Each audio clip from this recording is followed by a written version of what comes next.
Hello everyone, কেমন আছেন আপনারা সবাই? আশা করি সবাই ভালো আছেন। আমরা আলহামদুলিল্লাহ অনেক ভালো আছি। তো অনেক দিন পরে আপনাদের জন্য একটা লং ব্লগ নিয়ে আসলাম। আর এই ব্লগটা হলো একটা ওয়েডিং নিয়ে।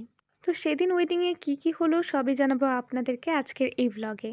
তো প্রথমে গিয়েই আমরা একটু হালকা ঘোরাঘুরি করলাম, তারপর চলে গেলাম ব্রাইডকে দেখতে। আর ব্রাইডকে দেখতে মাশাআল্লাহ অনেক বেশি প্রিটি লাগছে। ব্রাইডের সব কিছু একদম পারফেক্ট ছিল। তো ব্রাইডকে দেখার কিছুক্ষণের মধ্যে গ্রুম চলে আসে, আর সব গেস্টরাও যেহেতু মোটামুটি চলে এসেছিলো তাই তারা এন্ট্রিটা করে ফেলে। আর মাশাআল্লাহ এন্ট্রিটাও অনেক সুন্দর ছিল। আমরা ভেবেছিলাম আমরা হয়তো এন্ট্রিটা মিস করব, কারণ আমরা অনেক লেটে ভেন্যুতে গিয়েছিলাম, বাট স্টিল আমরা এন্ট্রিটা মিস করিনি। এটা নিয়ে আমরা খুবই খুশি ছিলাম। তো এই তো ব্রাইড গ্রুম একসাথে, কি সুন্দর লাগছে দুজনকে, তাই না? তারপর তারা দুজন মিলে ফটোশ্যুট করে, তারপর আমরা সব গেস্টরা একে একে ছবি তুলি তাদের সাথে। আর বিয়েবাড়ির ছবি তো কখনোই পাওয়া যায় না, আমাদের ছবিগুলোও আমরা পাই না। আর তারা খুব বেশিক্ষণ ইনডোরে ছিল না, কারণ তারা আউটডোরে ফটোশ্যুট করেছিল যেহেতু। তো আমরা ফটোশ্যুট করার পরপরই ব্রাইড চলে যায়। এরপরে আমরা সবাই চলে যাই খাওয়া দাওয়া করতে। আর খাবারের কোনো ক্লিপ আমি নিতে ভুলে গেছি। তারপর আমরা বের হয়ে সবাই আইসক্রিম খাই। আর এই বিয়েটা হয়েছিল জীবনমহলে। যারা দিনাজপুরে থাকেন তারা তো অবশ্যই জীবনমহল চিনবেন। আর আপনারা যদি কখনো দিনাজপুরে ঘুরতে আসেন অবশ্যই জীবনমহল ভিজিট করবেন, কারণ এটা খুবই সুন্দর একটা প্লেস।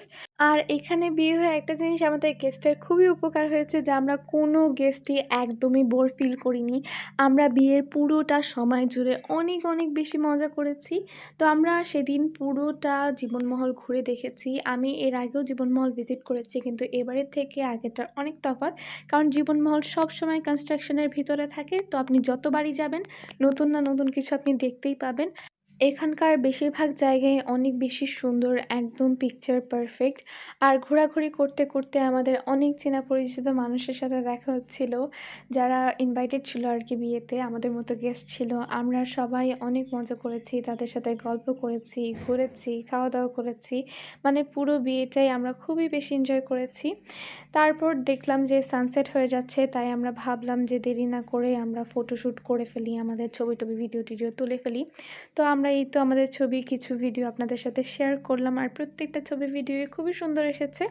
তারপর দেখি যে ব্রাইড এই সাইডে এসেছে, সে এখন এখানে ফটোশ্যুট করবে। এখানে ছিল ব্রাইডের ফ্রেন্ডরা, তারপর কাজিন, তারপর গ্রুমের ফ্রেন্ড, কাজিন, তারা সবাই এখানে ফটোশ্যুট করছিল। আর তাদের সবাইকেই অনেক সুন্দর লাগছিল। আসলে বিয়েবাড়ির প্রত্যেকটা গেস্টকেই অনেক বেশি সুন্দর লাগছিল।